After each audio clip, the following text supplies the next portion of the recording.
ఇవాటి నుంచి దేవి నవరాత్రులు మొదలవుతున్నాయి. మొదటి రోజు అమ్మవారు బాలా త్రిపుర సుందరిగా కనిపిస్తారు.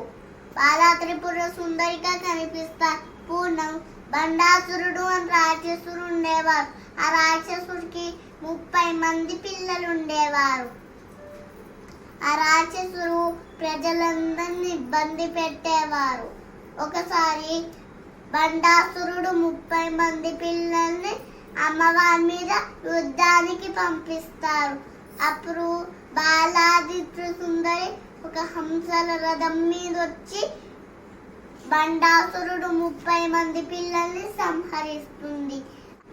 అమ్మవారికి 9 ఏళ్ల చిన్న పిల్ల. బాలాదిత్య సుందరి లలిత అమ్మవారి కూతురు.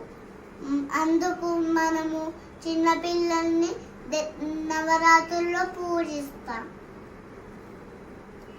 బాలా త్రిపుర సుందరి త్రిపురైష విద్మహే కామేశ్వరైష ధీమహి తన్నో బాలా ప్రచోదయాత్.